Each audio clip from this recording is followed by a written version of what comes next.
The only way you can watch it is to get that started.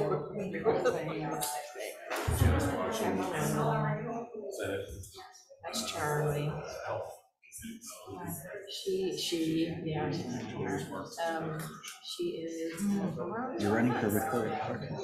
Is that what you said?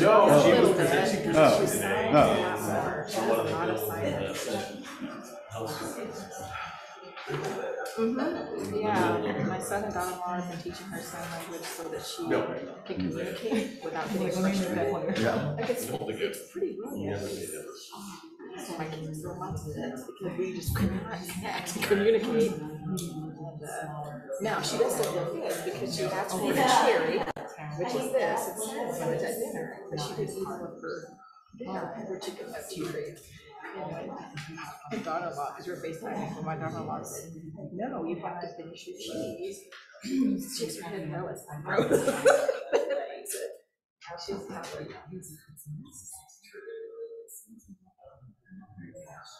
Check, check. Wonder where that's coming from.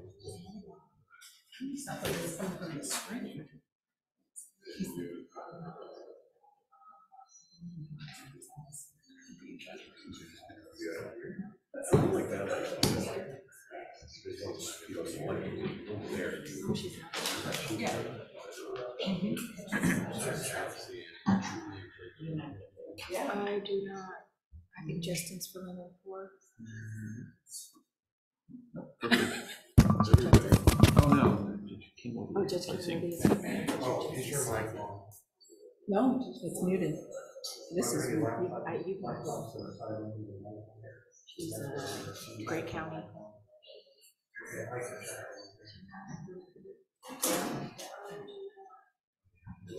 Yeah. She just awful quiet over there. It's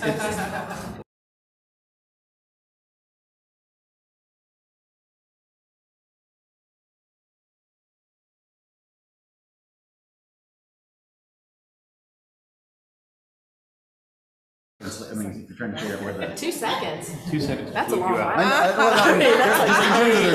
a long delay.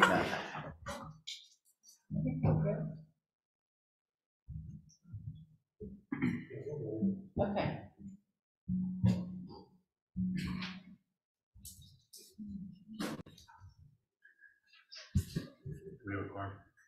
So we're waiting on John and Dave, but I think we probably need to get started. Sure. And Okay, we'll go ahead and get started. I'm Dale Devon, State Representative, District 5, which is St. Joe County, home of the Fighting Irish. Why don't we just go around and introduce ourselves for those that might be on the directors.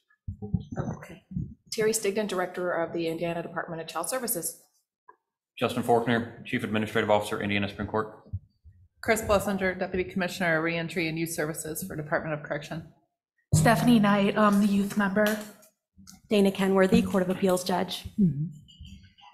Zach Jackson, State Budget Director. Denise Corley, Executive Director of the Indiana Public Defender Council. Dan Rorseniak, Secretary of the Family and Social Services Administration. Okay. So, Do you want to introduce yourself? oh, yeah. I'm Julie Whitman. I'm the Executive Director for 3 more days. So it's a bittersweet day for us. Yeah. And Yeah. for you as well. So we're excited to see what you're going to do. Thank But you. we're definitely, you'll be very well missed. And, but we're better for you being here. Thank you. Well, we got a lot to do today, so let's see if I can. And on behalf of Senator Donato, it's for those that may not know, we are in session in the General Assembly, and she is in a committee meeting this morning and hopes to be here shortly. And I know Representative Summers the same way, so wish they could be here, but it's a busy time for all of us. So Yeah, it's always hard during session. So since we don't have a quorum yet, we'll skip voting items and come back to them, I guess. And then, if you don't mind, I will present your new strategic plan. So I'm just gonna Oh, this is loud. I'm going to run over the basics of the strategic plan. You all have it in your packet and you received it ahead of time, including a marked up version so you could see what changed from last time to this time. So I'm just going to try to hit the highlights. If you have the actual plan, the whole first page is exactly the same as before. So we're not recommending any changes to the mission, the vision, the overarching principles, and how the commission does its work. Those are really our foundation, and none of that has changed. And then the 4 goal statements also remained the same, with the exception of 1 word and 1 goal, which I'll mention when I get to it. So just to quickly go over, the objectives is really where the changes are. And as I think you all know, everyone here knows, typically an objective in your strategic plan translates to a subcommittee that then dives into that issue and tries to come up with some recommendations and solutions on whatever that objective is.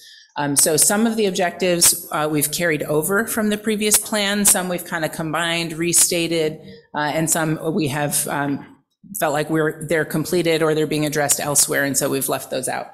So this is your new set of objectives. So in the area of child health and safety, the goal, again, remains the same, to improve the health and safety of vulnerable children and youth. And again, as a reminder, we have a statutory definition of vulnerable children or vulnerable youth, which is kids served by DCS, FSSA, Department of Correction, or juvenile probation. So that's our population.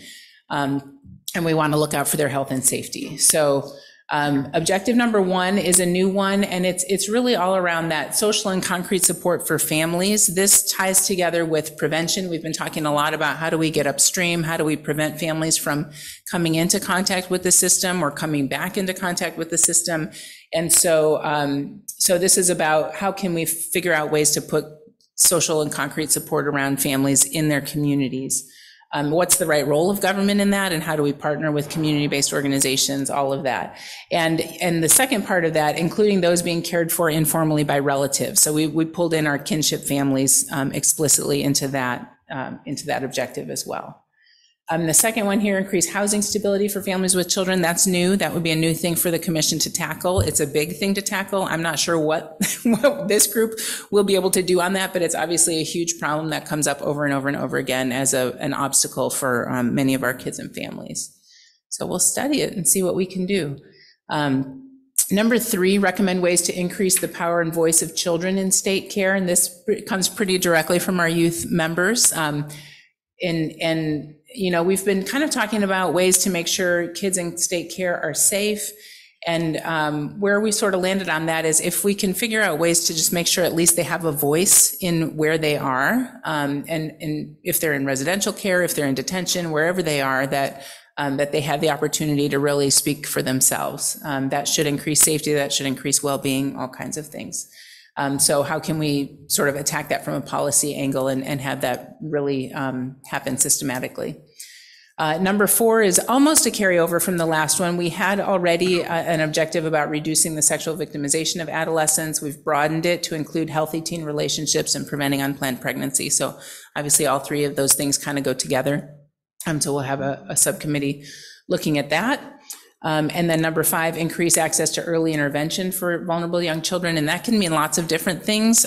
We've looked at things like healthcare for young children. We know we have First Steps, which is doing a great job. They're looking at things like developmental screening. So just kind of broadly, where do we see opportunities to do even more or better coordination across systems for early intervention for young children?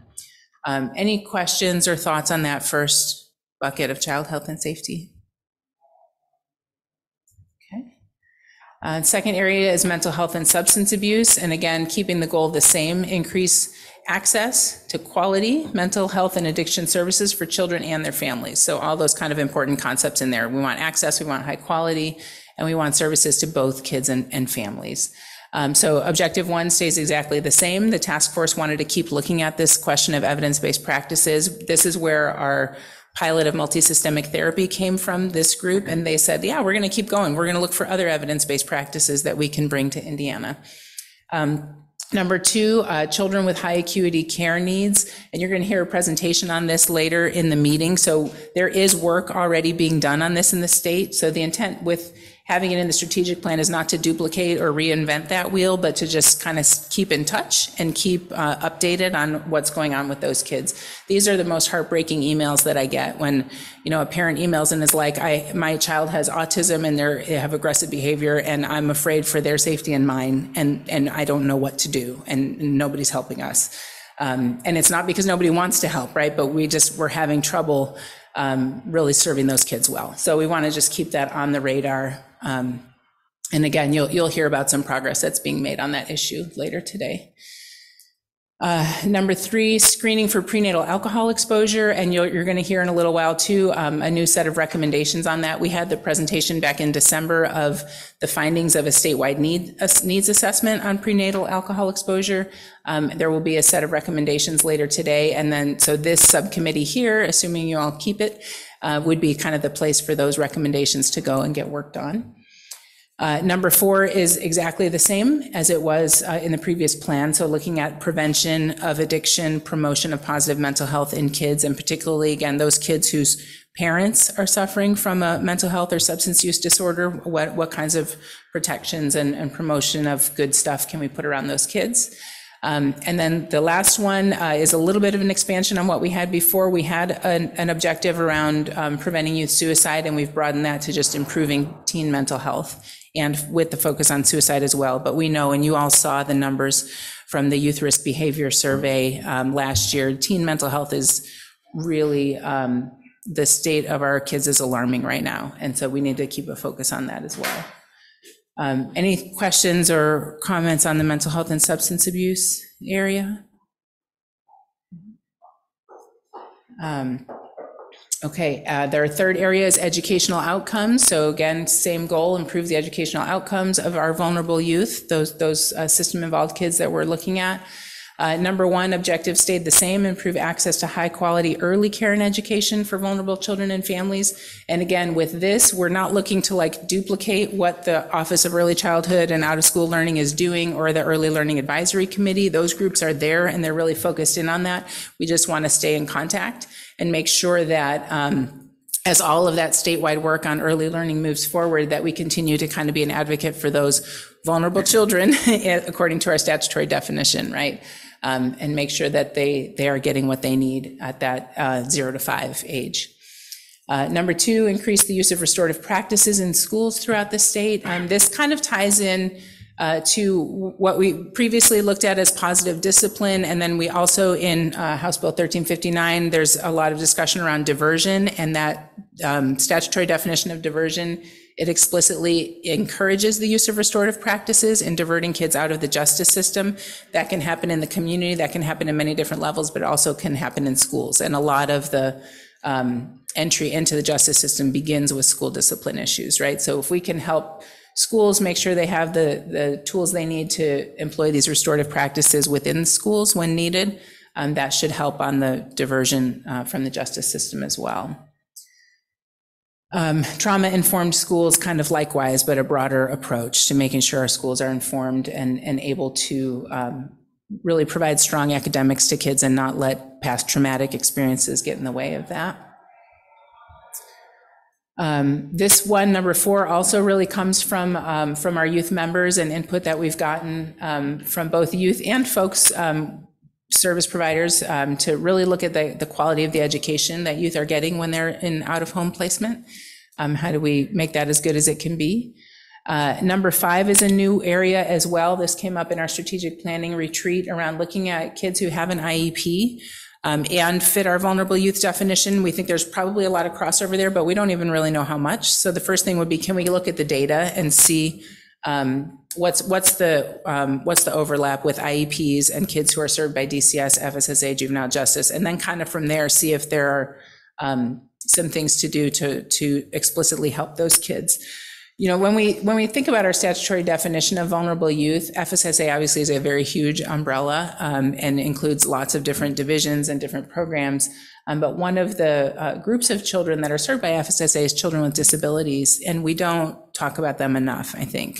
So this is a way to kind of highlight that group of kids and make sure we're paying attention to them as well. Number 6 is almost the same as a previous plan, access to post-secondary education and workforce readiness. And then we've added sort of a coda there, including building a pipeline to future work in youth-serving professions. So kind of completing the circle, right? We know we have workforce crisis across the state in many different fields, particularly human services, education, right? Anything that has to do with kids, we don't have enough people doing it. And so why not take the kids that we're working with and help them discover those careers and be prepared for those careers? They're probably going to be better at it than anybody else. So looking for ways to do that. Any questions or comments on the education area? Okay. And then the fourth area is youth justice. And this is where we have made our one-word goal change. So improve safety and outcomes of youth who come into contact with the justice system. It used to say the youth justice system. We took out the word youth, and because you'll see a little bit later on, but we've added an objective about children with incarcerated parents. So that would be the adult system, but there's still obviously an impact on youth. So first objective stays the same from the last plan. It's commercial sexual exploitation of children, in other words, child trafficking. We've got a strong subcommittee led by Judge Dowling that's working on that and wants to continue working on that. So we'll keep that in there. Second objective is specifically around status offense cases. This is something that the commission has talked about really since the beginning. We kind of thought it might be addressed through our work with the Council on State Governments Justice Center. It sort of is, because there's a broad idea around low risk and first-time offenders, but status offenses weren't really called out specifically in that work. So we thought through our Juvenile Justice and Cross-System Youth Task Force, we may be able to take a closer look specifically at status offenses, which if you're not familiar, that's anything that wouldn't be a crime, but they're only considered delinquency because of the child's status as a juvenile. So things like running away, truancy, curfew. And so you'll see that we've included language in there about family engagement, healing, and growth, right? Those things point to some underlying family stuff that maybe there's another way to address besides delinquency court. So we'll look at that and see if we can come up with some good ideas. Number 3, as I mentioned, looking at ways to support the healthy development of children with an incarcerated parent. We still have a lot of those kids. And we have some great things going on. Actually, the nursery at the women's prison is phenomenal. That's an amazing program. And then what else? What else are we doing? And are we really specifically looking at those children who have a parent that's incarcerated? And then fourth, this is a holdover also from our previous strategic plan to make sure that we continue to look at the science of child and adolescent development as it relates to those children in the justice system. And that doesn't just mean like you have children and you have adults, but if you look at the whole age spectrum from 0 to 18, there's probably like 6 or 7 different developmental stages in there. So are we paying attention to how kids develop and making sure that our responses meet where they're at developmentally? This is the smallest area. There's only 4 objectives in here, and here's the reason why, because we have a whole lot happening under the Youth Justice Oversight Committee, and so I just left all that there instead of kind of explicitly pulling it into the strategic plan. So everything that was included in House Enrolled Act 1359 last year that the Youth Justice Oversight Committee is working on will continue to be worked on in that group. And I think it's a little bit of an open question that maybe this group could discuss at a future meeting. What does the ongoing relationship between that group and this group look like? Because pretty much everything that was laid out in 1359 is due July 1, but obviously that work can't stop July 1, right? So the plans will be done.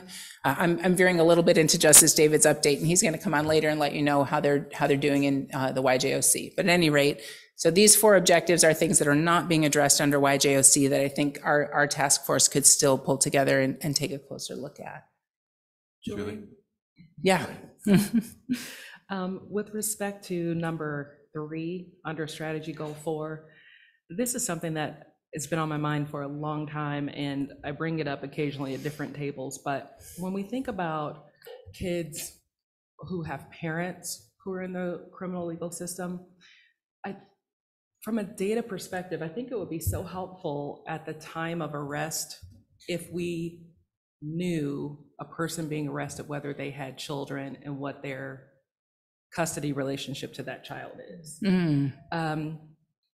And I just feel like if we had those numbers, if we could not only have those specific numbers, but where those kids go, you know, like what was a custodial parent arrested, and if so, is that child in familial care? I always get that wrong. In family care, are they in? Just so we as a table can talk about very deliberate programming, very deliberate approaches to those kids. And there are a lot of ways to be vulnerable as a child, but obviously we recognize that this is one. And so I just want to just put a plug in, if there's any way at this table we can support the idea of, is there a way to get that data? Is there a way to track those kids? And then from there, you know, put our committees to work as to fashioning some tight supports for those kids. That's a great point. Leslie, maybe we can take note for the data committee under the Youth Justice Oversight Committee. They're working on a statewide plan for juvenile justice data, but it's a really interesting data question. We know how difficult it is to get statewide arrest data. Like that's probably one of the hardest data points. But it's a good question. Anything else in this area? Okay. Then I'm going to move on to the operational plan, and I'm really hoping that John or Dejana will come before we need to vote. If not, we'll need to just keep going with presentations until we have enough folks to vote. But so you have you have 3 different really strategic plan related documents in your packet. So everything I just presented is in the actual strategic plan. And then there's an accompanying operational plan, which you all created back in 2016. I had, when I started, an operational plan, which was very, very helpful. We did not do one with the last strategic plan. We just kind of kept operating as we were. And then out of this most recent planning process, we came up with some additional recommendations to just kind of try to keep fine tuning and improving the way that we operate. And probably the biggest change is here under committees. So as you all know, we have had a Child Trauma and Resilience Committee and an Equity, Inclusion, and Cultural Competence Committee. Both of those committees have done some really great work around definitions of terms and tools and helping us all better understand what those concepts mean and how we apply them to our work with children. And then they each kind of got to a stopping point where it was like, well, what do you want us to do next? And how do we really integrate these concepts into the work of the task forces?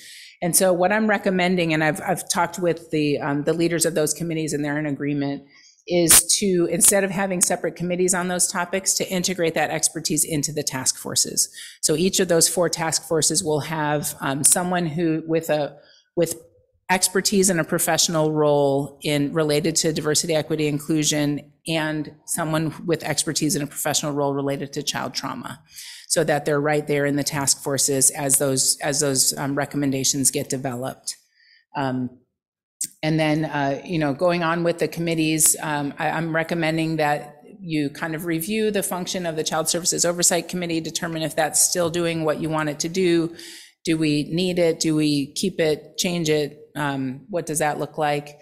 I think it's just time to kind of take a look at that. And then the Communications Committee will remain intact and be charged with kind of helping us build some broader awareness around the state of the work of the commission, particularly with child serving professionals who don't work for the state. So I think we've done a pretty good job with people within state government, and that's our first audience, right? Because we're about coordinating state government. But then we have folks all over the state who work in different nonprofits, different kinds of organizations with kids and families, and probably would be good for them to know that this group exists and that we're looking at state policy for kids. So we have, and that came out of our evaluation last summer. So we're gonna try to work a little more intentionally with the Communications Committee. Well, I won't, but somebody will on a strategy around that. And then just some kind of general process improvements, onboarding for those co-chairs of those task forces. That's such a key and critical role. Our 2 co-chairs for each task force, and those folks, they really put in a lot of time and care in trying to make sure that the recommendations their groups are bringing forth are really solid, well-researched, inclusive. And so we just want to make sure process-wise that they feel ready for that when they take on that role. We're going to look at things like a manual and oh, and then the implementation updates that we've been doing, kind of try to continue those and even do them better. Community engagement, we want to do better with youth and family, and you're going to hear in a moment from Blaine Cook with a proposal around how we integrate more youth and family voice into the work of the commission. And then we want to also look at how we better communicate with collaboratives like the commission that operate at the local level. And those might be governmental, but also nonprofits as well. But there are many all over the state, local collaboratives looking at child and family issues, and we want to kind of develop more of a two-way communication pipeline with them. And at the same time, bring more people from outside of Indianapolis onto our task forces so we have better representation from around the state. And then the last piece of operational plan is staffing recommendations. And I don't know if I've mentioned here before, I guess not, because this is our first meeting of the session. Representative Devon filed a bill to establish a fund for the Children's Commission and fund it at a level that would allow us to bring on a second staff person and support the youth and family plan that Blaine's going to present. I'm anxiously awaiting Representative Thompson's chairman's amendment to 1001 because he has said that funding is going to be in there. And so hopefully that will make it through the budget process. And then we'll be able to do these items that do require some dedicated resources. So up until now, the commission, first of all, the first 4 years, the commission operated with zero funding. And then when it was decided it was time to have a full-time staff member, the Supreme Court really took on that funding. And the Supreme Court has been funding me and just the commission operation for the last 5 years. And so it seems like in discussions with the executive committee, it's time to have a more established fund that is clear commitment from all three branches of government that this isn't just a Supreme Court expense, but this is a state of Indiana expense to have this group functioning and really functioning at a level where it's making a difference, where we're implementing the recommendations that get passed. We're making sure that we're looking at all the data and really digging in and trying to solve these problems. Can I ask it? Yeah. In terms of, and maybe just nitpicking at words, but in terms of fund versus an appropriation, I can definitely see an appropriation. It's both. Why does the commission need a fund? Well, okay, sorry, maybe it's not, you are the expert on this. I think the bill says a fund and it includes an appropriation, but as we discussed it with Chairman Thompson, I think the fund would still go under the Supreme Court's budget. I can see where an appropriation makes sense, but in terms of a fund, like unless we're creating a new fee or tax source or something like that, then a fund really doesn't. Okay, well, I'll leave those details up to you and the two, in the Appropriations and Ways and Means Committee to figure out the mechanics. But the idea is to have dedicated and sustainable funding that would really allow us to have the infrastructure we need, which really is, going from one staff to two. It's not like a gigantic enterprise. $350,000 is what we're hoping for per year. Yeah. Any other questions on that piece? Okay. So I'm going to go ahead and hand it. Oh, nope, sorry, there is a third document. I knew I had three. I have three, and then Blaine has one as well. So I also have updated the roles and responsibilities document, which is sort of our bylaws document, just to reflect the changes I just discussed in the operational plan. And so that one you have in track changes, so you can see exactly where the changes are. I just took since we just posted the executive director job, I just made sure the job description matched what was in the roles and responsibilities. And highlighted a couple of those items that I think need to be looked at in the coming year. So those are the three documents that I'm presenting to you. We don't have enough folks yet to take a vote to approve them, but I hope we will by the end of the meeting. And now I'm going to turn it over to Blaine to discuss the plan for youth and family engagement.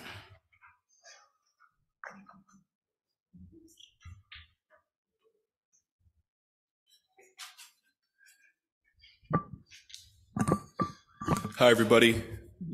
My name is Blaine Cook. I'm a Master of Social Work student at the University of Indianapolis, and I have been Julie and the Commission's intern since last summer. And I just want to first say thanks to Julie and the Commission for the position and allowing me to be here to talk today.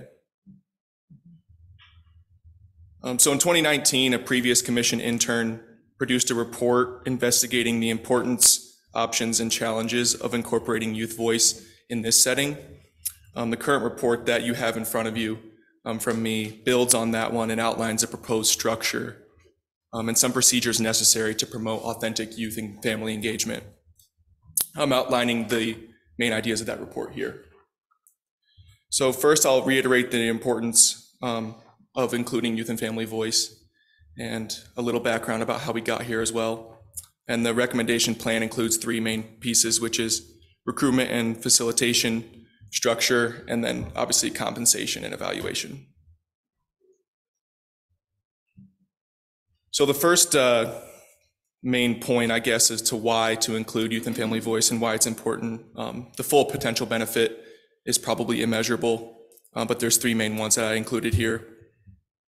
First is informed policy.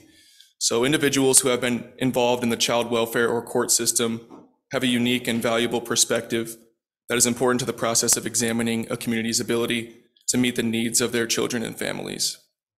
It is the responsibility of professionals to create a welcoming and inclusive environment where individuals are able to participate in a way that both honors their lived expertise and values their contribution as a group member. My second is community engagement. Solutions informed by individuals with lived experience are more likely to be implemented and then it's sustained by that community. And then the third big benefit is youth development. So youth and families involved are able to participate in leadership and advocacy and develop the skills that accompany those topics as well. So kind of a little background. You just heard from Julie about how the whole strategic plan process occurred recently. So obviously members of the executive committee, members of the commission, and others brainstormed and discussed and drafted and then hopefully passed the next strategic plan. And throughout all those discussions, incorporating and expanding youth and family voice remained a priority. Just a little tidbit here. This recommendation is not a funding or policy request. As Julie just outlined, the funding needed has already been proposed, and we are not trying to change the commission's statutory outline. This outline is just a document to serve as a guide for our next executive director and future staff to follow when we're trying to expand youth and family engagement.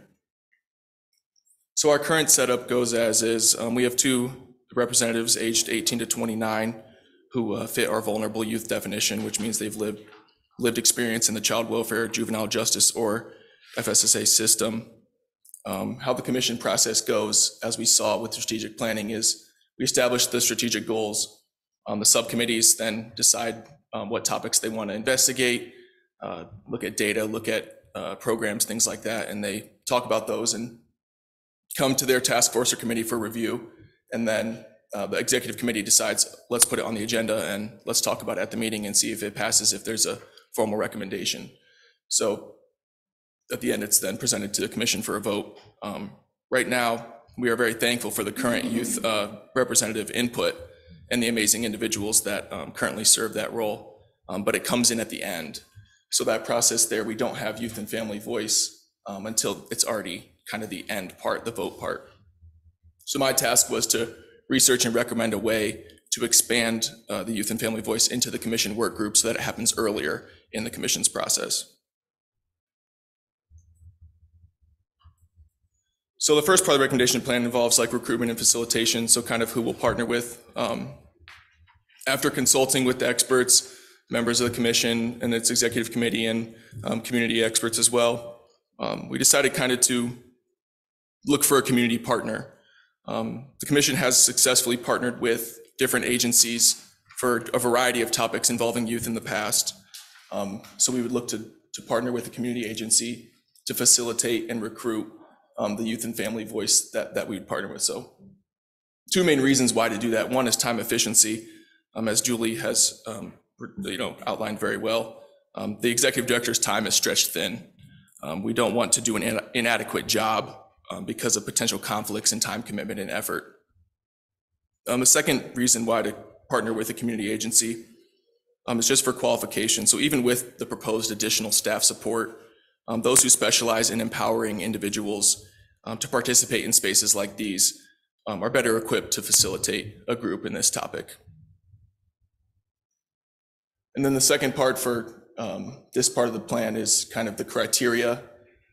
Right now, as I mentioned, we have the 18 to 29 range for the current criteria, but we would like to take off the age limit cap, the upper age limit, to expand to families. We always say the word youth and family voice, but we usually just have youth, and their families are important too. So kind of what I have there at the bottom is a two-generation approach that we talk so much about at these meetings. Issues that affect youth affect their parents, and issues that affect parents affect their kids. So we want to expand our age limit to just eliminate the cap entirely. So 18 as the minimum, but no maximum, so we have family voice as well. For structure, so in that previous report from the previous intern, there was a lot of different structures outlined that exist from models about youth advisory boards, groups, things like that, how to integrate that process. So the two main ones were advisory boards or individuals in each group. Some pros and cons from each is, an advisory board is time and effort efficient, and there's a bunch of existing models to follow. And we see that with currently being used with the Youth Justice Oversight Committee. But then individuals in each group is more thorough to the commission's process, but obviously is open to challenges of coordination and isolation.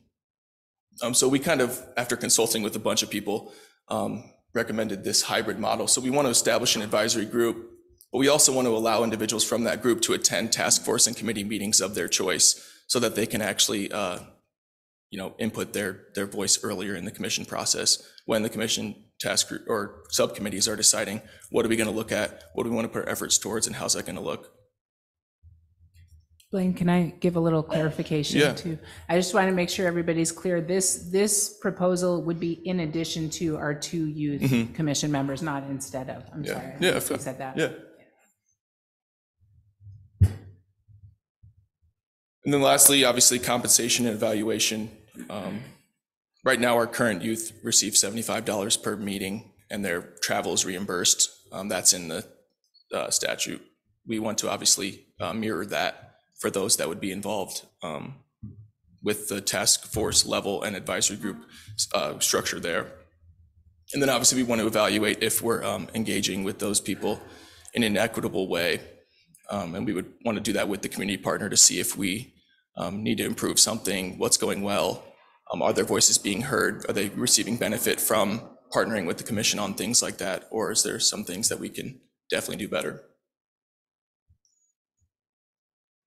So just to summarize kind of the three main points, the recommendation again, and it's outlined in more detail in the document that you have, but first, just to contract with community partner for the recruitment and facilitation with support from the proposed commission staff. Second, obviously create an advisory group that would meet on its own and task force chairs could attend if they wanted to, but also allows individuals to attend task force meetings. And then obviously last, ensure advisory members are compensated equal to the commission's current youth representatives and engage in evaluation with the chosen community partner. Here's the names of a lot of people who I consulted with about this, just to give them a little shout out and thanks. Joshua Oswald, Kia Wright, Angel Crone, Kate Shadle, and then obviously Dan and Steph were crucial in brainstorming these topics with me. And then Jess Rodriguez Hernandez. But last but not least, I also want to give a personal thanks to Julie, not just for her work on this, but her efforts and guidance with me personally as well. So that's all I have. If there's any questions, please let me know. The recommendation in the document is pretty much just a guide for when the time comes to move this forward. Here's some things to consider and make sure that we hit on when we want to expand this. Thanks for your time. Yeah. How much longer are you with us? I'm here till May, so not that long, but but yeah, the goal now, I mean, with the proposed funding would be to have a second staff and an intern. So that would obviously help with things like this because the time commitment is obviously there. The time you spent here, Julie, in the commission, what does that mean to you in your future going forward? I mean, I'm very thankful for everything I've learned, and I, obviously would be open to helping the commission in any way I can. He's open to job offers. Yeah. I graduate in May, so. When does that dream drop? I don't know. is your dream job? Dream job, you said? What's that dream? Oh, I don't know. Playing shortstop for the New York Yankees is my dream job. So. But yeah. All right. Well, thank you for everything. And I know we're going to need your help here in the next few months before you leave. So. Can I throw in one more thing? Blaine, do you want to just talk a little bit about, this is off script, but the process that you're going to lead here shortly to recruit the next 2 youth commission members? Yeah, so the current, I guess, term for our current youth representatives is expiring. So we're going to be reviewing what went well through that first application process and see what we need to do differently. Where can we better recruit from? How do we, evolve that? And so that's going to be my next steps before I leave in May, is to recruit the next 2 commission representatives. And from that, we'll obviously get some feedback from people about how to better do that recruitment, and then the proposed recruitment as well for hopefully the expansion plan too. Blaine, thanks for doing this. I don't really have a question, just a comment in case the other members of the commission aren't aware of how effective this hybrid model is. This is the model we use for our equity work at DCS. The feedback we got from our young people were that they loved being on the task force, but there's a lot of pressure and there's a lot of experience in the room. And it helped to take what they were thinking back to the group. So we had the group, like you said, the group of all of our young people, and then they were all assigned, well, they got to choose which work group they were on, but they could bring that information back. And then I would meet with the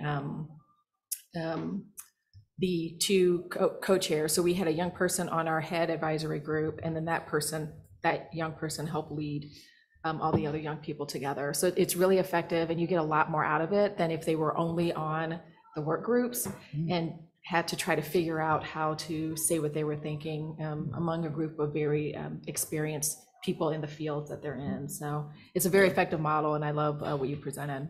Thanks, I appreciate that. Yeah, we're just trying to combine like the pros of each style and see what works best. And obviously it will take more effort, but that's what we're hoping the second staff and the community partner and the extra funding will help, level that playing field. So yeah, appreciate it. And we want to learn from who's already doing it well, right? So that's exactly where that idea came from. Dejana explained to us, that was how that worked. And well, I'm not sure, but you can learn from us. All right, thank you, Blaine. Thanks so much.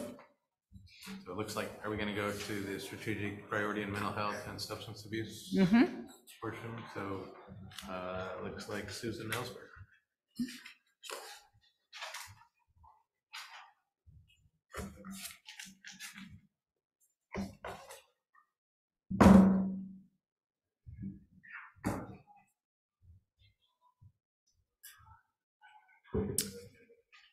Not as tall as Blaine. We have to pull this thing down just a little bit.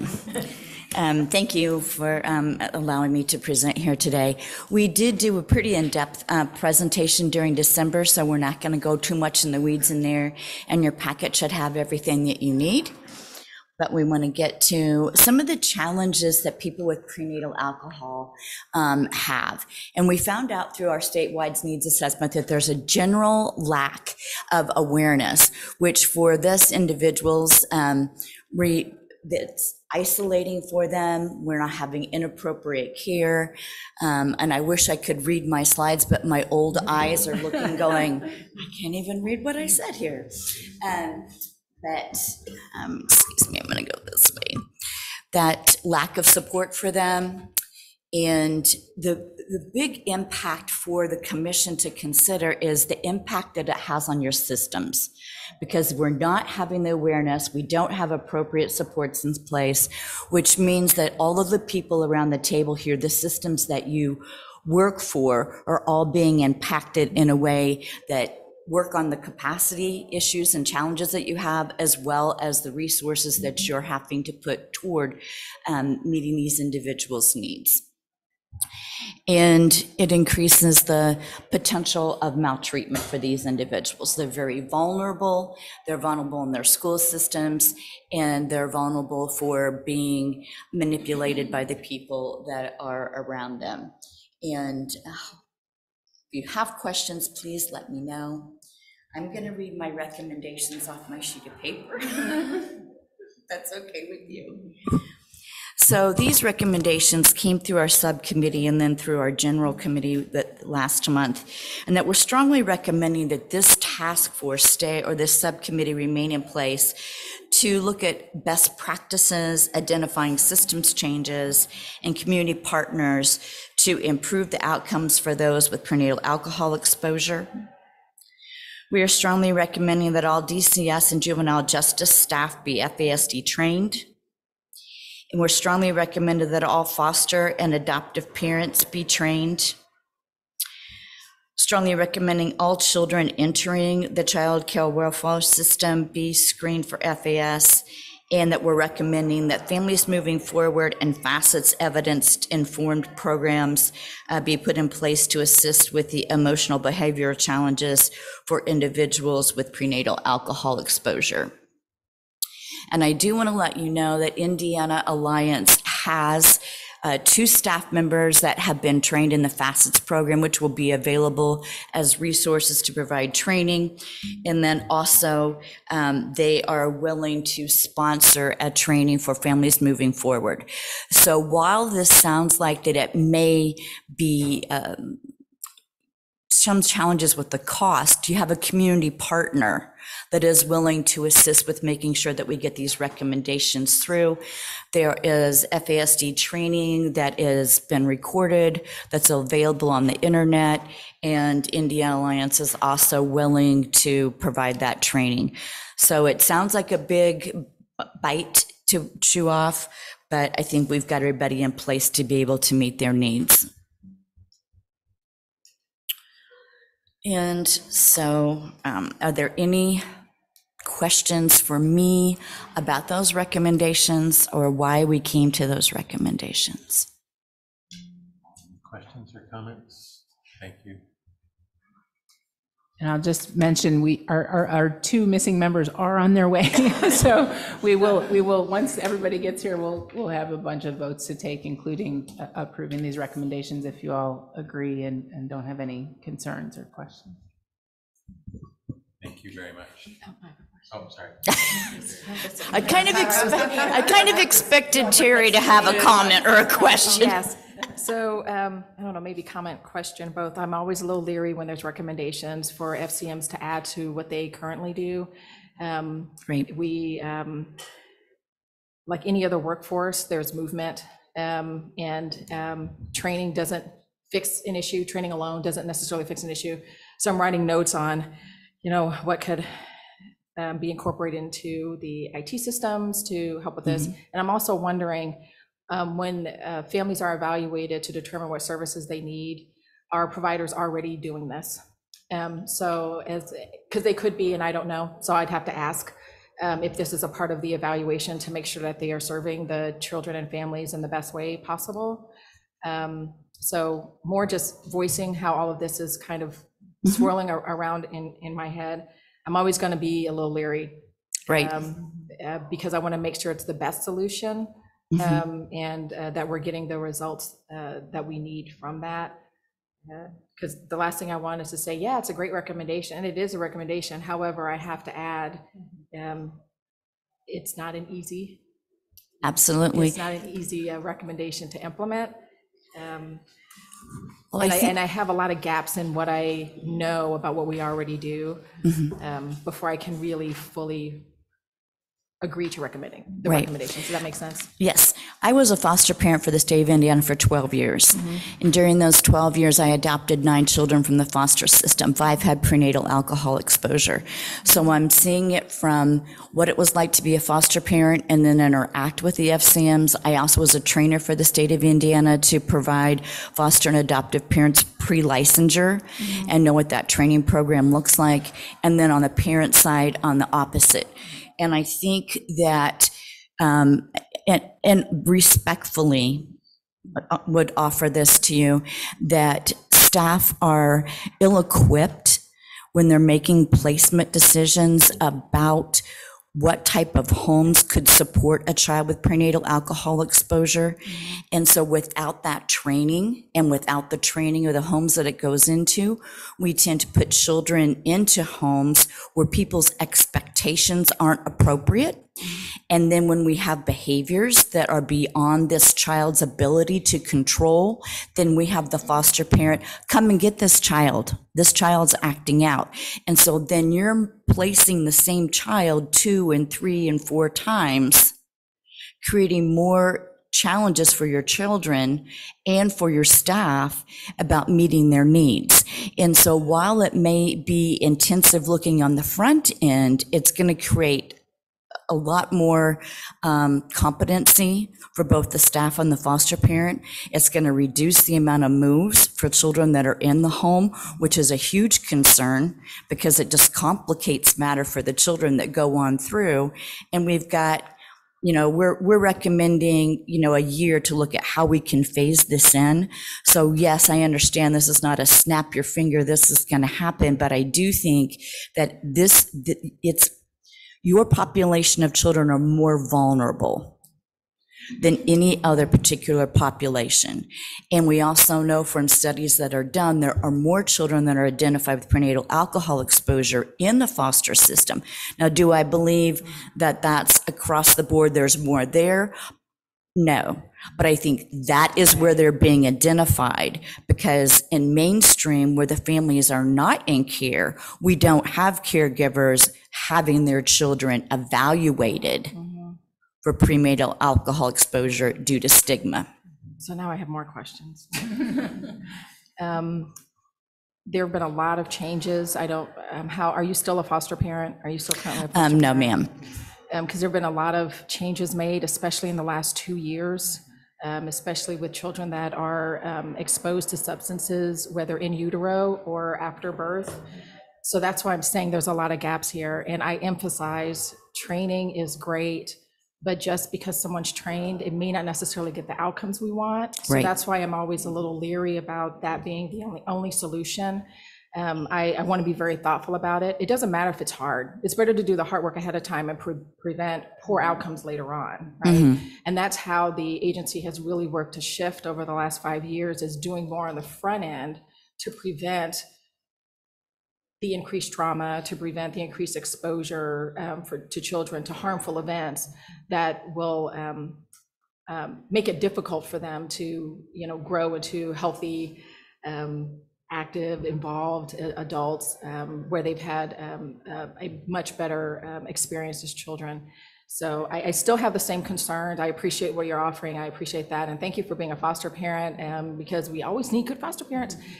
Just saying, you aren't currently one, so I'm just putting my plug in that maybe you might want to consider, although you did adopt 9 children, so maybe not. I took 9 for the team. Yeah, I was going to say. I'm just saying. I think that you have done plenty to help, and so I really, really appreciate that. But just knowing what I know about the system now, I just want to. We just throw training and we go, yay, that was great, and it does nothing. That doesn't help the kids. So I want to make sure that we are doing something that's really going to help the children. And it's possible, because we have amazing providers that work with families around the state, and they could be evaluating for this, and they're not mentioned on here. And so I want to, I think there's a little work that needs to be done before I can support a recommendation, because there's a lot of things I don't necessarily know yet. So I think this is good. I just have some gaps, and I know that's all.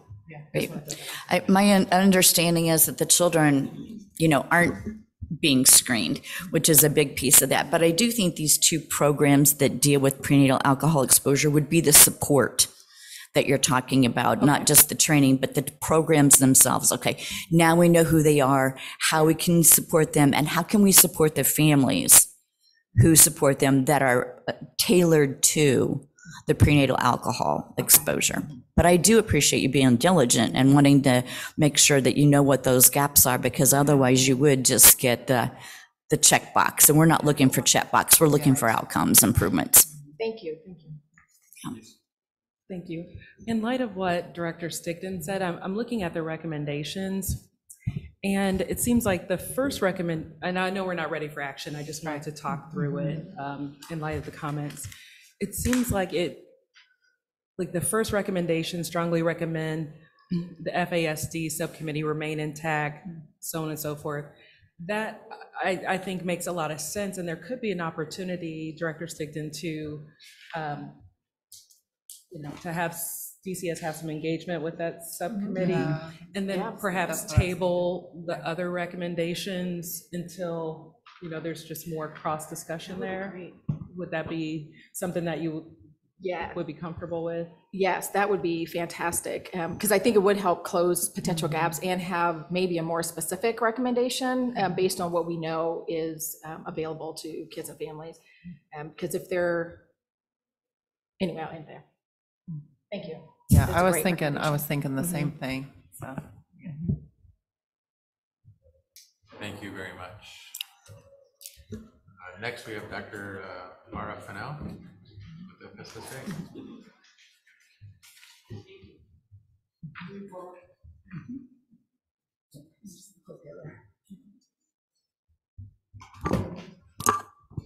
A little taller. Can you hear me?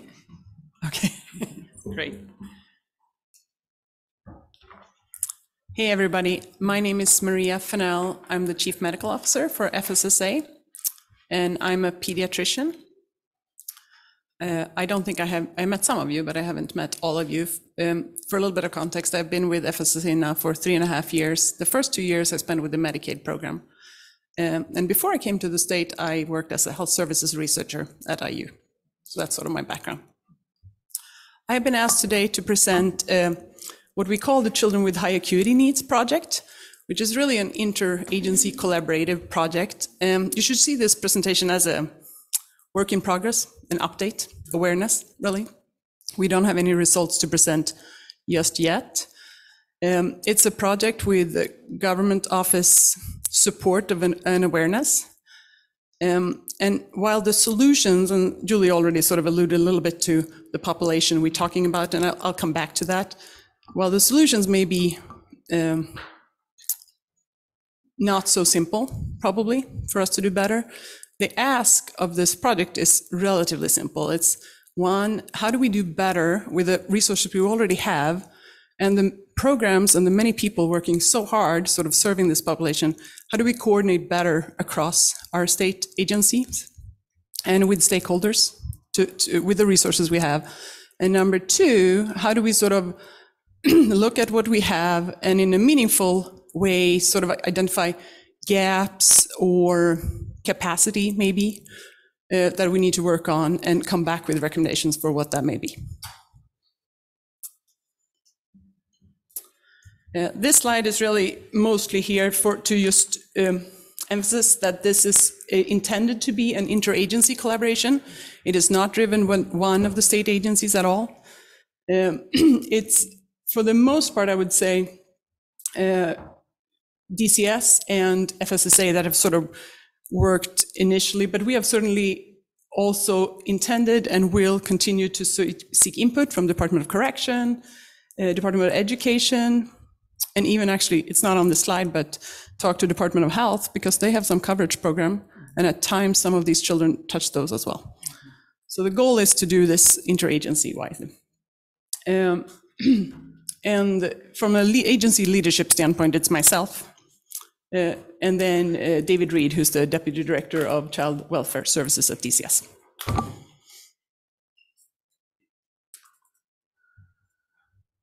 So this slide, I don't know, it's obviously a lot of text and maybe not quite something that you can read, but this is nothing that's going to be news to any of you, really. We're talking about the fact that we have done such tremendous, meaningful progress in removing less children from homes, and we have less children in residential care now. In the last few years, there's actually been quite a lot of progress in Indiana on that. Saying though we are struggling, just like most other states in the US, I would say, we're not alone in this, to sort of, in a meaningful and timely way, serve the children with the most acute needs. So we have children found in emergency departments, unnecessarily long, or they may not be unnecessary, but they're longer than we want them to be there. Sometimes in DCS offices, sometimes in other settings, they may be admitted, but then they can't get discharged from a hospital because there's nowhere for them to go. And they may not be able to go back to family because of how high their needs are. So and you may have seen in other states, we certainly pops up sort of as news articles that number of children in DCS offices, or how long children are waiting in ER, or families at their wits' end on what to do and so forth. So, and I think it's worthwhile to point out, I don't think this is a new problem at all. I don't think any of us think that, but I think the pandemic sort of really made things worse, probably twofold. One, I think a lot of programming, including going to school, actually, but other programming as well was sort of disrupted by the pandemic. And then the workforce issues, of course, across. These children are often needing more staff in order to be served well, and we have workforce issues across.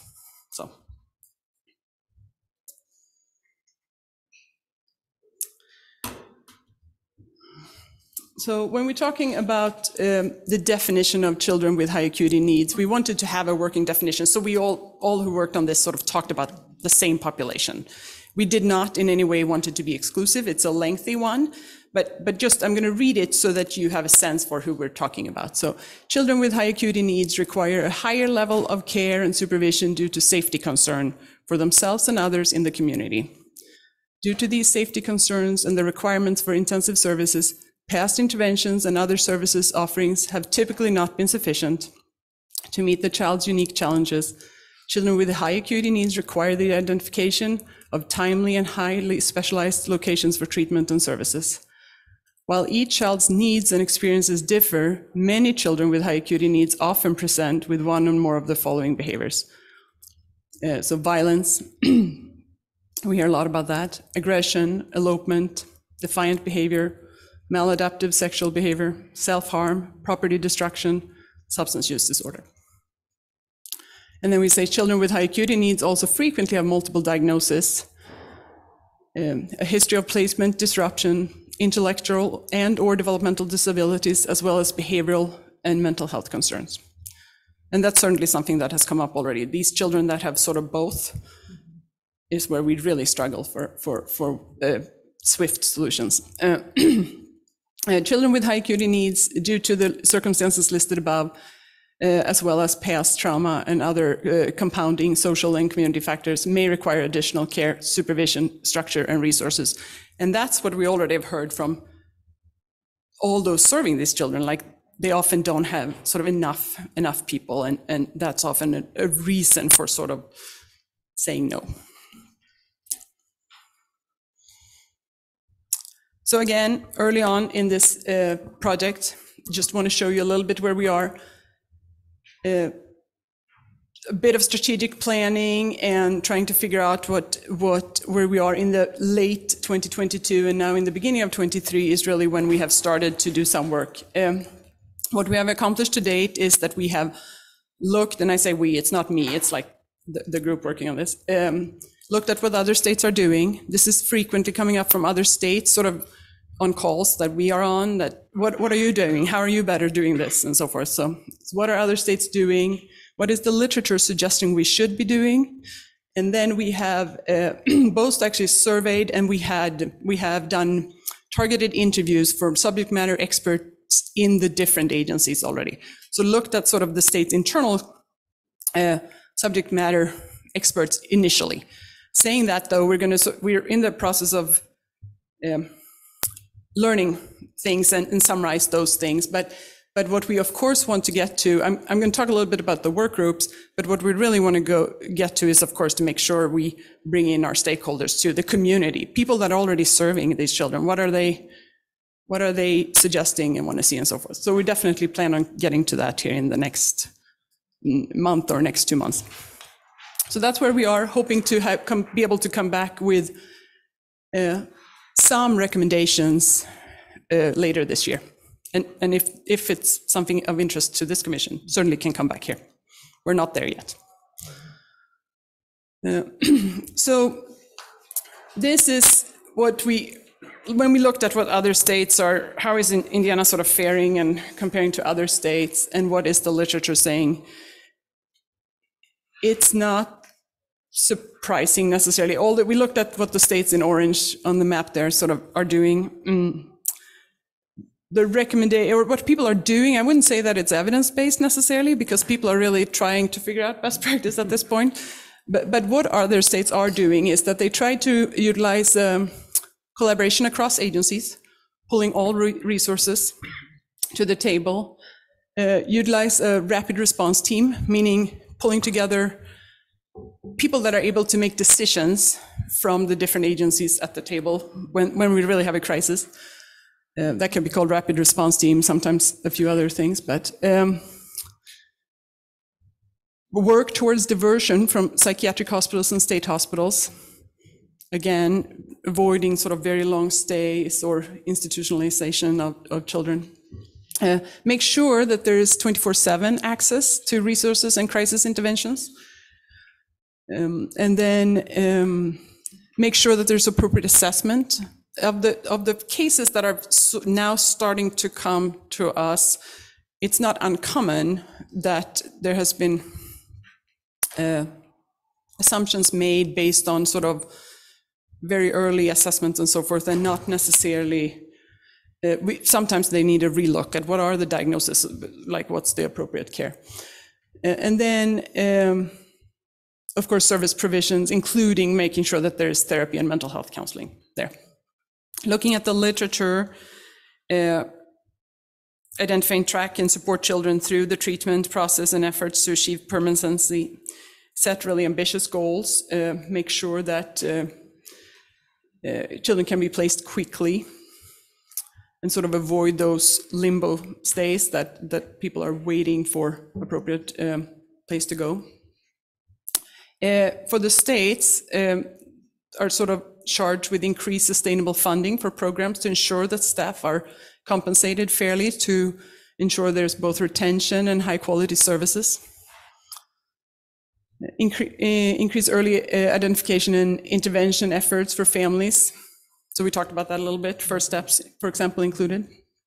And then help emergency rooms and hospitals discharge patient in a timely fashion. And this is certainly something for us in FSSA that the hospitals are coming to us asking for. So, and the problem though is, as the next point there is, we also need to have step down. If you have been at that level of care, there needs to be an appropriate step down so that it's not a vicious cycle of going in and out of the hospital. So that, none of that I think is surprising to anybody. That's what people say needs to happen. The way we have tackled it so far, and again, this is sort of a work in progress, we're not done, but is to think of this as 3 work groups. And again, really leverage the interagency collaboration. So not just FSSA, not just DCS, not just DOC, not just DOE. So 3 work groups. One is that to the very left, you see the rapid response. And the reason we have that there is we think we need to be able to pull those decision makers together quickly for some of the crises we see right now. But we also think from having a process like that, we can learn from those cases and sort of inform the rest of the work. So we're having that in place. We're trialing it right now. Once we have it a little bit more established, I think that's something we need to make a little bit more, if not public, but at least available to those stakeholders that really need that resource. Because our partners in healthcare certainly struggles when they don't know who to reach, and they call multiple, is what happens.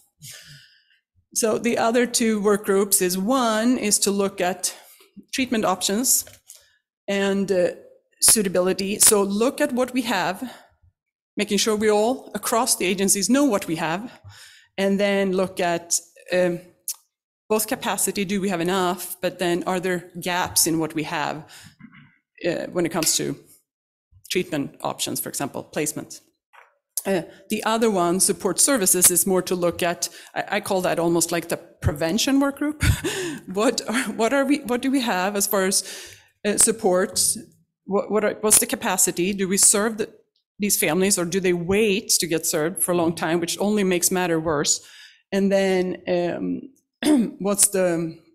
do we have gaps there?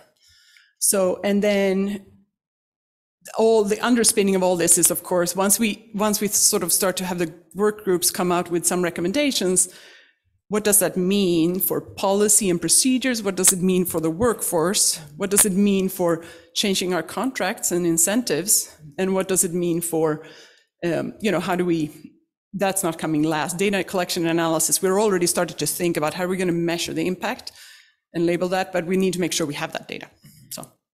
So that's where we are with the work groups. Let's see. And again, these are the ideas or sort of what informs the work groups. For the supports and the treatment options, we're talking about making sure there's data sharing and decision making, making sure there's early identification and intervention, make sure we solicit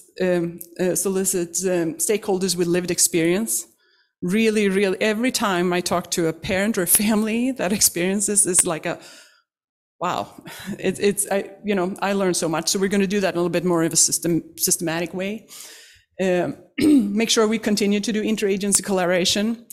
So when we have done these interviews, David Reed and I, we have tried to be on those interviews all the time together. And it's really been quite powerful, me coming with the sort of the FSSA perspective, David coming with the DCS perspective. We have learned together about things that we sort of didn't know about the other agencies program or something like that. So that has been really good. We need towards eliminating barriers of admission. Sometimes it's the admission process and the sort of approval processes. And then we already talked about contracts, making sure we, of course, use best practice models and make sure if we need to expand on placement options, that's going to have to be on the table as an option.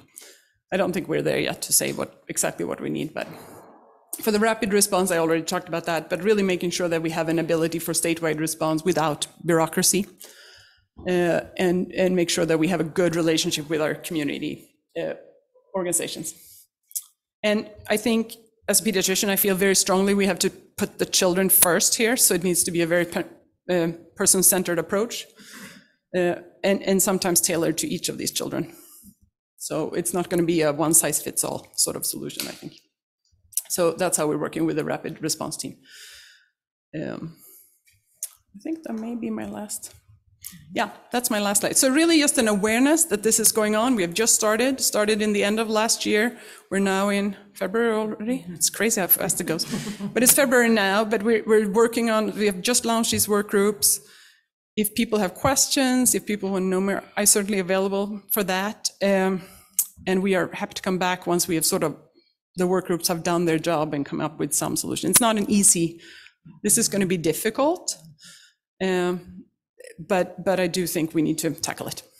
So, thank you. I love the fact that you were in the weeds in looking forward to recommendations too, moving forward. So I'm very encouraged to hear how deep you are getting into the world of children. And thank you. Any other comments or questions from committee members? Thank you very much. Thank you. Julie, do we want to go back up top? Or? Yes, we have a quorum. So I think we're going to need a series of motions.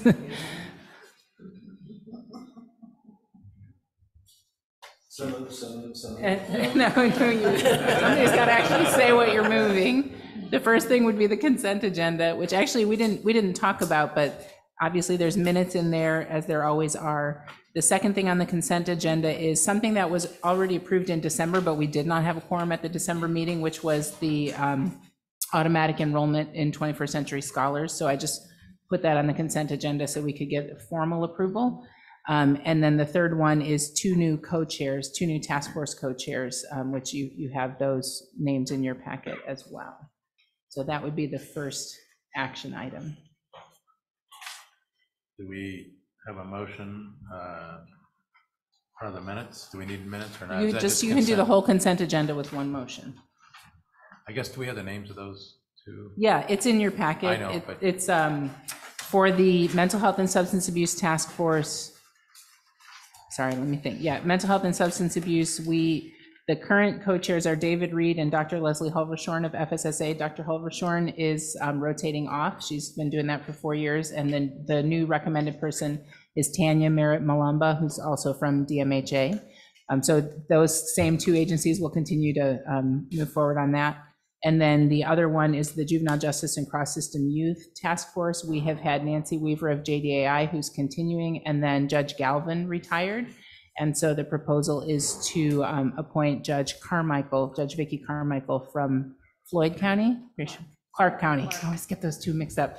And she has agreed, both of them have agreed to serve if appointed. We have a motion to approve. And a second? Second. We need a roll call or just all in favor? All in favor. All in favor? Aye. Opposed? Motion's carried. Then we would need a motion to approve the strategic plan and operational plan and revised roles and responsibilities document. And I don't know if you want to throw in the youth and family engagement plan in there, or if you want to make a separate motion for that. That's the next item 3 on the agenda. Any thoughts? Everybody okay, including all? Do we have a motion for those plans? Strategic? Second? Second. All in favor? Aye. Motion carries. I should have asked if there was any discussion, but sorry. If there is, feel free to stop me. And then the last one was Bernice. Maybe Bernice, you can make your motion with the FASD. Yeah, I want to pull up the language. Sorry, I moved away from it. I would move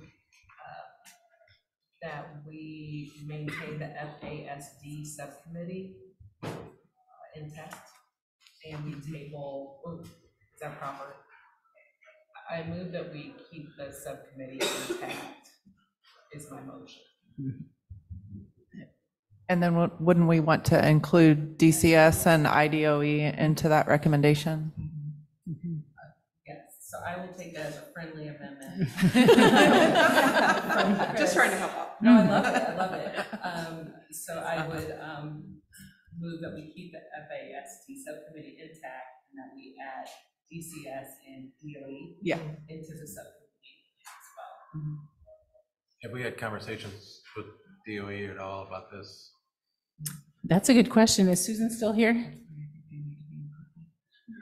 Okay, so I don't know whether DOE has been involved in I just know that. they're so busy and Yeah, yeah. it's difficult. But we should, I think at least including them or at least letting them know what's going on. Would you agree? We have several folks from DOE that are involved on our educational outcomes task force, so I'm sure they wouldn't have a problem lending one to this group. Okay. Yeah. Well, I can't speak for them, but I think that's what the answer would be. Any other discussion? Hearing none, do we have a motion? We have a motion. Do we have a second on that motion? Second. All in favor? Aye. Opposed? Motion's granted.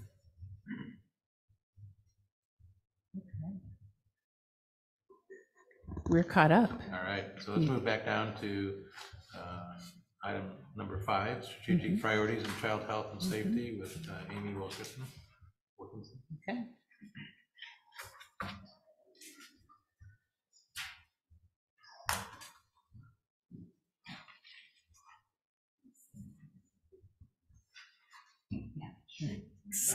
Actually, while Amy's getting started, maybe I can give you a little bit of background on this one. So there is part of this role is trying to connect with all the other collaboratives that are out there, again, to make sure that we're not duplicating and we're connected with other efforts. So there's a group called the Indiana Early Childhood Collaborative. It used to be called something else. It's the advisory group for our home visiting programs, but they deal with all kinds of early childhood issues. And that group was looking at several different needs assessments. You know, every time the state gets a federal grant, they want us to do a statewide needs assessment. And so there were presentations in that group of several different needs assessments of families with young children. And so within that group, we thought, wouldn't it be great to kind of bring all those together and look at what are the themes across all the needs assessments, and that would give us a good picture of the state of our families with young children in Indiana. And so Amy did that work, and she's going to present the summary for you. I hope I didn't just steal your first 2 slides. No, you didn't steal my first 2 slides. I was just going to lead off with that, so you kicked me off perfectly. Thanks, Julie. Thanks, everyone, for having me here to present this information. As Julie mentioned, there are a lot of needs assessments that happen across the state. Some of them are local, some of them are statewide. these are all of the reports that are included in the analysis. So it's ranges from 2019 to 2022. And so I was involved in the committee that Julie mentioned because I was an evaluator for the Early Childhood Collaborative Systems Grant that ended in 2021 or 2020. And so as part of that collaborative, I was like, yeah, this makes sense for me to come in and help you all out and figure out what really is, you know, what is cross-cutting through all of these reports. And so I don't think anything I'm going to share is going to be a surprise to anyone. It really shouldn't be, because these are themes that came out of all of these different reports, but I think it might be a good opportunity to identify what's really rising to the top based on the different focuses involved in all of these different reports.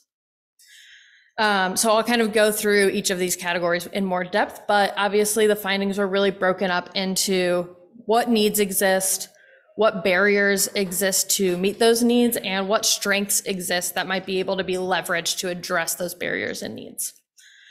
So access to services is one of the big needs, which is providing availability to and capacity for affordable services and quality services. So this is broken down into kind of 4 different subgroups that have different needs in access to services. So for early childhood education, there is currently a limited access to On My Way Pre-K and childcare vouchers, or CCDF. More than half of our kids in Indiana live in childcare deserts, so not having access to a licensed or registered care provider. And because of that, we don't know what kind of care these kiddos are receiving. And so even when there is care available, there's a lack of access, or when there is high quality care available, there's a lack of access to affordable high quality care. High quality childhood care is very expensive, as I'll mention in a future slide, but those areas in terms of early childhood education and support, that shows that there really is that present need across the entire state.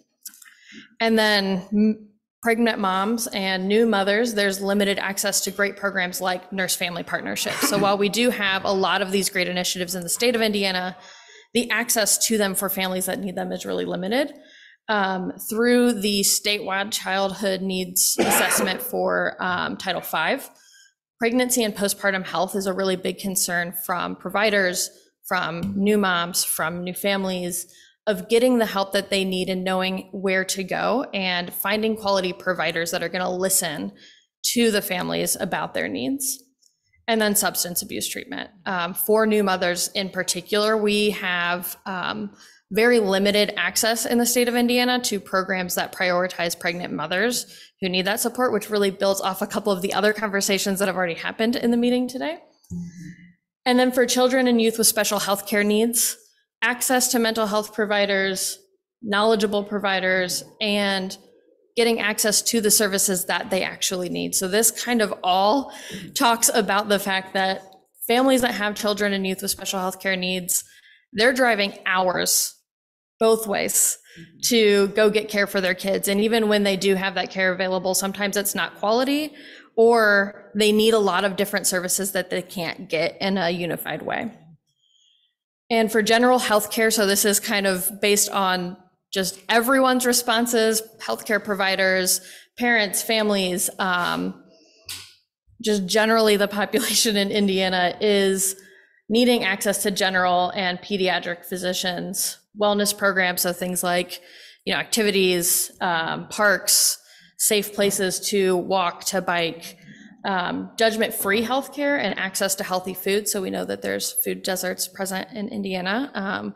A lot of our families live in those food deserts, especially in the more rural communities. And judgment-free healthcare, a lot of folks in these needs assessments talked about how when they go into the doctor, they're afraid, again, as we talked about with kids with prenatal exposure, parents are afraid to be judged for being in that situation, so they're less likely to go get services. And if they're in a lot of different circumstances, they're afraid that they're just not going to be heard and listened to. So that's a need in the state of Indiana. And then training and professional development. So current staff need training, and the state is still going to need continued buy-in and building of that workforce pipeline for early childhood educators. So the staff, especially early childhood educator directors, so directors of those licensed and registered centers, they need additional training and support. So right now the state's doing a good job at supporting the staff and providing those trainings, but directors are kind of feeling like all of their resources for professional development have to go to their staff. And then increasing the amount of trauma-informed care training that is available throughout the state. As we mentioned, vulnerable youth are, they're all across the state, and they're needing that extra support and people who understand how to support them best. Increased training for home visitors. So families who were in home visitor programs across the state of Indiana talked about the need for increased cultural competency among the staff.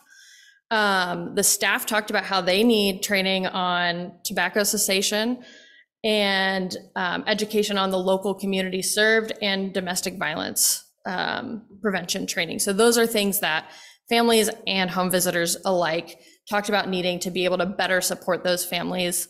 And especially on the education on local communities served, it's that building trust, right? It's that getting that connection, making folks realize that, okay, I know what's going on in your community. I know your circumstances. I'm not some outside person from the state coming in to try and tell you what to do.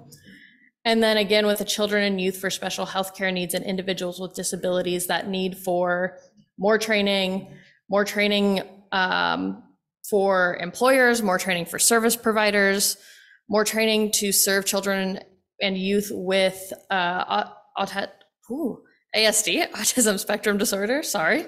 And then talking about, as Julie mentioned, focusing on those kiddos with disabilities, that importance of finding and building those employment pathways and disability awareness training for employers, so that as these kiddos are going through school, getting their degrees, they then have the appropriate support through voc rehab or through other systems and service providers to make sure that the employers know what they need and how to support them best, as well as skilling up folks to be able to enter the workforce for those who are able. And then young child services, again, shouldn't be a surprise that infant and child care is a very big need across the state of Indiana.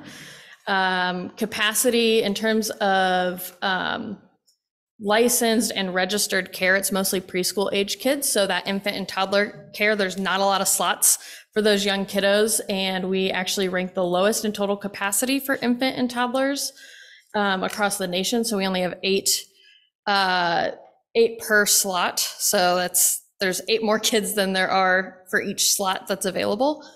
And then the cost, again, the accessibility of vouchers. One of the big challenges with childcare vouchers is that parents need a job to get a voucher, but they need childcare to be able to get said job, to be able to go and interview and find the jobs. And so it creates this challenge, and then they might end up getting placed on a wait list anyway.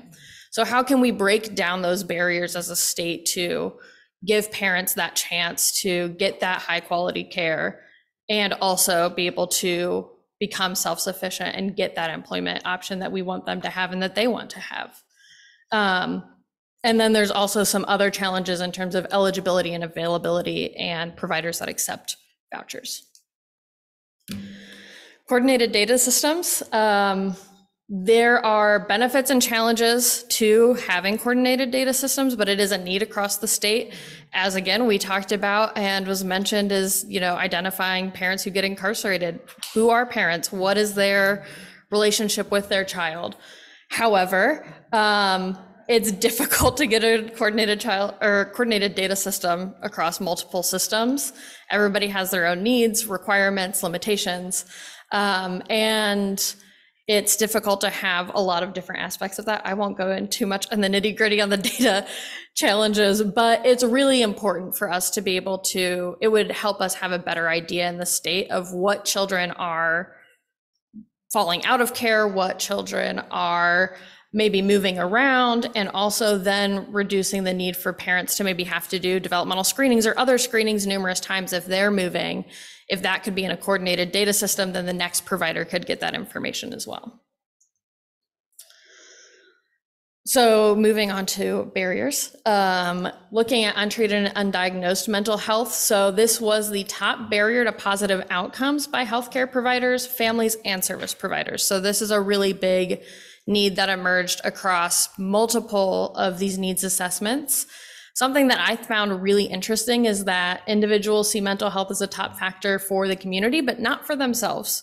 So when we ask about what's a need in your community, everyone said mental health. But when we asked everyone, what do you need? Mental health was pretty low in the bucket. So there's still that stigma and that challenge of folks seeing that in themselves and wanting to go out and get those services. When we look at the child fatality reports of the last few years, there's a lot of instances of parental stress, intimate partner violence, parental trauma that led to these fatalities. So we know that this is a really critical need as well for the kiddos. And just as the youth are facing a lot of mental health needs and supports, adults are feeling that too. And as we mentioned, you know, everything that impacts a parent impacts a child and vice versa. Cost of services and living wage jobs. Again, this all kind of interconnects. It's hard to pull apart needs and barriers necessarily, but it's not just the cost of services for the families, but then trying to get that workforce population for early childhood education is difficult when preschool teachers, the salary for preschool teachers is worse than it was 5 years ago. And most early childhood educators' salaries are at or near the federal poverty level. So the folks who are serving these kiddos in childcare centers are not making enough to get by in their own family, which then leads to folks exiting the profession, not staying long-term, which results in a lot of challenges for families who then have a lot of changing providers. They don't know who's taking care of their kids. It's a really layered challenge.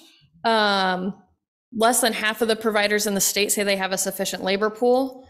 While we still, again, have such a high need, but then again, Hoosiers making the median income would have to spend at least 14% of their income on early childhood education, for one kid, yes. And the federal government recommends no more than 7% of income should be spent on early childhood education. So we're pretty far behind that, and then we also have that gap as well in terms of slots and availability. And then moving beyond just early childhood education, services for individuals with disabilities, even when they have insurance, even when they have a Medicaid waiver, they are really costly. So folks who need those increased services are then also paying a lot more to get those services, which again is going to reduce their likelihood of seeking out the services they need. And then the ever-present funding cliff of the fact that if they find a job, if someone finds a job, that wage might not actually make up for, they might go beyond what our set income levels are for receiving benefits. So they fall off, they lose their benefits, but then their wages still aren't sufficient to support them. So that's why we have the folks that are coming in and out of needing support, needing state support. And so while that is not, you know, living wage jobs in the state of Indiana is not in the purview of this commission, it is still really pertinent as part of the bigger picture of supporting families. Transportation in Indiana across the state, especially for folks in smaller communities, is a really big barrier. So like I mentioned, folks might have to drive hours one way to go to a service provider, but that requires them to have transportation to get to said service provider. So they need to have a personal vehicle, or they need to have someone that is willing to take them to and from, which can be especially challenging for families with young kids. Additionally, like outpatient services for substance use treatment are limited. I think in a lot of areas of the state, if I remember the details correctly, they have to travel maybe 4 hours total to get to and from those outpatient services. So for a pregnant mom who's seeking those services, that's going to be a pretty big challenge to be able to seek and access those services. Do you have a question?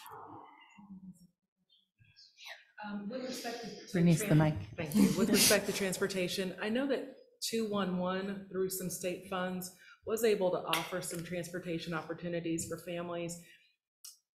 do you have a sense of, are many families aware of this and availing themselves of it? Are those services perhaps not available in many rural communities? I'd just be curious to know.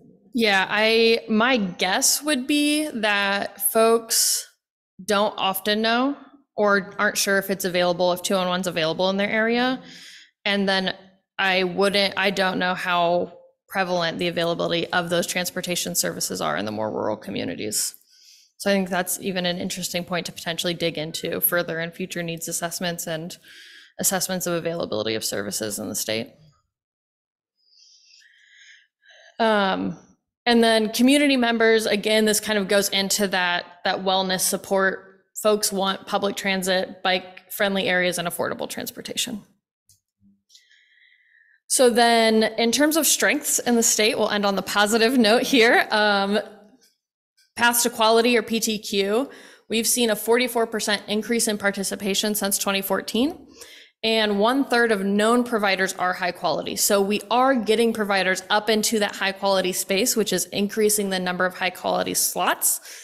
Again, noting all the challenges and barriers that I mentioned before. On My Way Pre-K is another great high quality program where parents can get a job, they can start school, they can start training, they can work more. That's what parents reported as being part of On My Way Pre-K. And we're seeing that expansion happen throughout the state. And not only are parents getting that benefit, but we've seen that kids get that benefit too. It's been around long enough now that we can see that kiddos are seeing gains in language and math, which is exactly what we want to see in high quality programming. So it's about how do we as a state invest more into programs like this and expand them? And then home visiting, again, while there might be some challenges and some training needs, there is a strength there in the fact that 98% of healthy family Indiana families did not receive a substantiated case of abuse or neglect after receiving those services. So we're seeing that the programs we're investing in are working, which is a really great thing for the state of Indiana. And then multi-level or blended funding. So for local providers, they're able to blend funding through, for example, for Head Start and Early Head Start, they're using individual donors, philanthropic donors, they're using state funds. They're finding ways to be able to fund their services and be creative with that. As well as at the state level, all of these kind of commissions and collaboratives are really important for Indiana, and Indiana is a leader in that space of connecting across our state departments to be able to leverage funding from multiple streams to bolster these high quality programs. And then just another really strong blending and braiding that we saw is the automatic referrals from TANF and SNAP to voucher programs. So parents, again, eliminating those steps that parents have to take to get into all the different services that they're eligible for. And then partnerships and community, the state partnerships we know have been recognized at the federal level, and we know that Early Head Start and Head Start partners are really satisfied with the providers and being able to work together.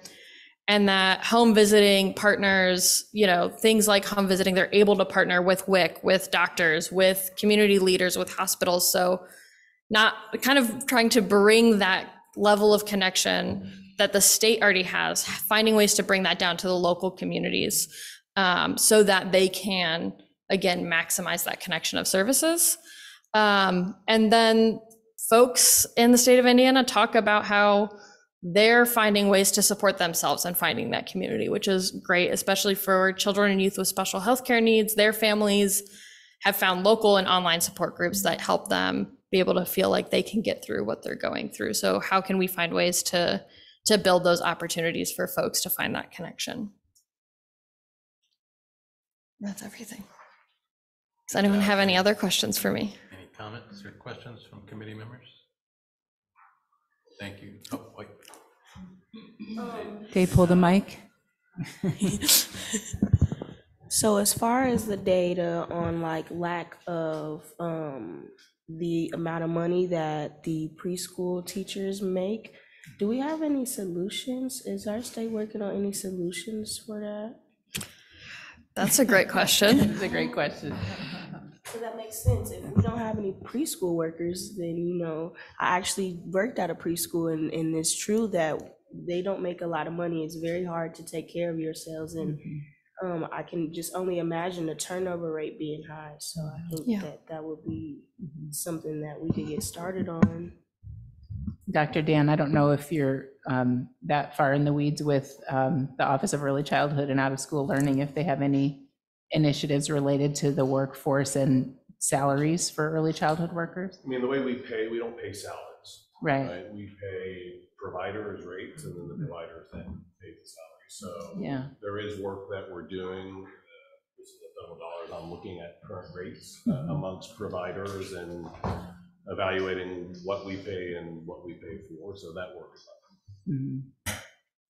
And that you mentioned in there, Amy, some capacity building funding that's come through. I think some of the COVID funding that has flowed through that office in FSSA has helped programs kind of bolster, but we know that funding is going to end, right? So yeah, we spent over $500 million on providers throughout the pandemic, so that childcare providers were particularly challenged in the sense that to stay open, they needed to be able to pay the bills, but their workforce was also at home while all the rest of the workforce was home. And so children were at home suddenly with families. And so there's a lot of federal dollars that we used to support providers so that they could stay open, so that as we come out of the pandemic, that they could continue to operate. And I have one more question. Do we have like any information on which providers got funds, what areas? Yeah, providers throughout the whole state got funds. There's a whole web page that we have access to that's publicly available. Sure. Thank you. Any other comments, questions? Amy, thank you very much. Thank you. Next, we're going to deal with the strategic priorities, juvenile justice and cross-system youth, with Justice Stephen David. So Justice David is with us via Zoom, and I see he's there, so should be able to see him once he turns his camera on. Yeah. There he is. Hello, everybody. Thank you for allowing me to participate. We can't hear you. You're muted. Shoot, let me try something. No pressure, though. Go ahead. Test, test, test. Yep. Hear me now? Yes. Thank you. Mr. Chair, members of the Children's Commission, thank you for allowing me to participate via Zoom for this particular meeting and my report on behalf of the hardworking men and women on the Youth Justice Oversight Committee and the many work groups. Want to give you a couple highlights. Obviously, we have provided and you have received a copy of the grants report. That was an extensive early deliverable, and great work was done by Devin McDonald and Judge Lori Shine from the Boone County Circuit Court, including their work group and the Youth Oversight Committee. It's rather self-explanatory. You have that. We are alerting you, and we've alerted our legislative friends that we will probably be making some minor tweaks to that as the other work groups do their work. It will hopefully improve that grants report and provide some additional perspectives that we really didn't have and don't have at the present time. Our next meeting is April 12th. We are expecting our work groups, those being screening and assessment, transitional services, diversion, behavioral health, probation standards, to have their draft reports for review by professional staff and by the Youth Justice Oversight Committee. We anticipate forming some writing, editing groups to assist in taking those draft reports and turning them into the final product for final review and vote by the Youth Justice Oversight Committee. We are particularly excited. I will admit I was a little nervous about this initially, but the legislation provided for a youth and family input, and we've worked with a number of individuals. Julie spearheaded that, and we have 25 to 35 young people who have experienced the system pretty much across the spectrum,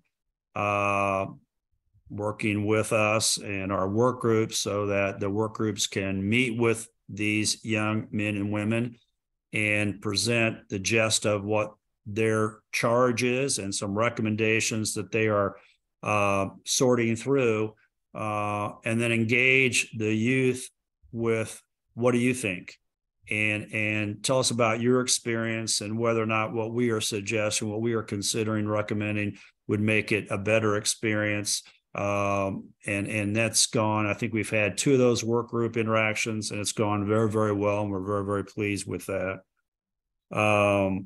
What we are trying to do, and what likely you will be seeing from our reports, is not just the deliverables that are set forth in the legislation, but also additional recommendations. We're taking advantage of the convening of all these very talented, diverse, multi-perspective professionals that are on our work groups and on the Youth Justice Oversight Committee. So we're trying to focus on keeping everything simple, making it attractive to the counties and to the leaders in those counties that we want to be applying for grants, and we want to take advantage of the work that we've been doing and to make it worthwhile. So it's a challenge. It's a challenge we readily accept, and we're very, very pleased with the process. Like you, I'm currently in counseling, trying to work through Julie's leaving. But my therapist, there are 12 of them, say that I'll be okay. But just want to say that Julie's done extraordinary work for an extraordinary period of time.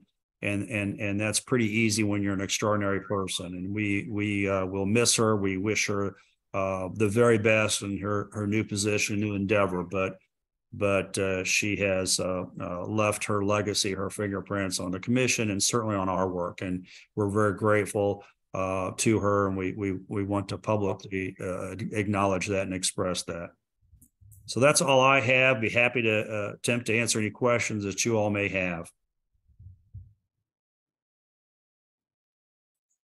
Thank you very much. Any comments for the chief? Or not the chief, sorry.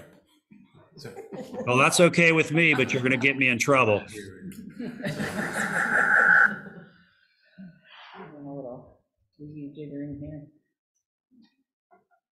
Thanks, Justice David. Well, thank you all, and thank you, Julie, and thank you to the chairs and co-chairs of the work group and all the members of the Youth Justice Oversight Committee. And again, thank you for accommodating my schedule to allow me to spend a few days out here in Virginia with my wife, who was recalled to active duty. So I'll be there live for the next meeting, and we'll be back in Indiana in a couple of days. Thank you. Thank you. All right, so next is our action, the hire of the next commission executive director. So I know our Senator Donato just showed up, and I know I just want to say thank you for joining us. But I wanted to say thank you to her, because she really led the charge in the hiring and the interview process. I think we had 40-some applicants. That was narrowed down to, was it 10 or 12? That and then from the top 5 that we interviewed personally with our executive committee and all those that helped. So, and I feel like we've got the best person that's available right now, other than Julie herself. So, with that, do we want to introduce? Yeah, you want our new executive director? Go ahead, Stacey. Put me on here no matter what, aren't you? Okay. So I would like to introduce the Julie clone. Actually, Mr. Mark Fairchild, welcome to the Children's Commission. It's an honor to have you serve as Executive Secretary.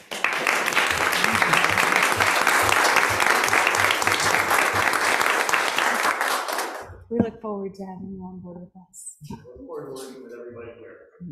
Absolute privilege. I think you guys need to take a vote. We could do that. Or just no. Okay. All in favor of Mark being on board, say aye. Aye. Opposed, the same sign. Great. All right. Very official.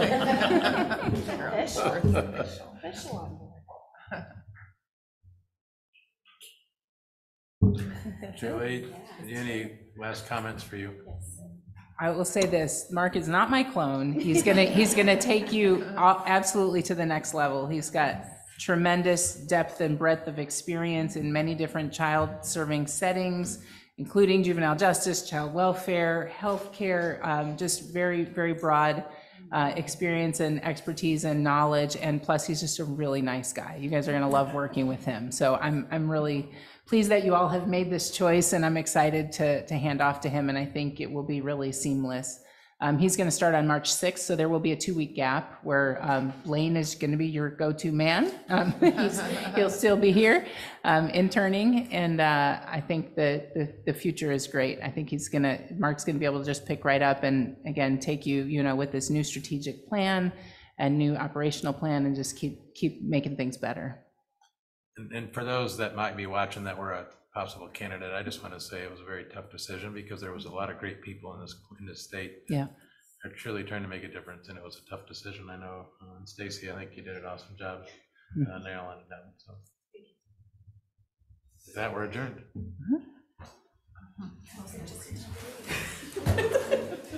Take a breather.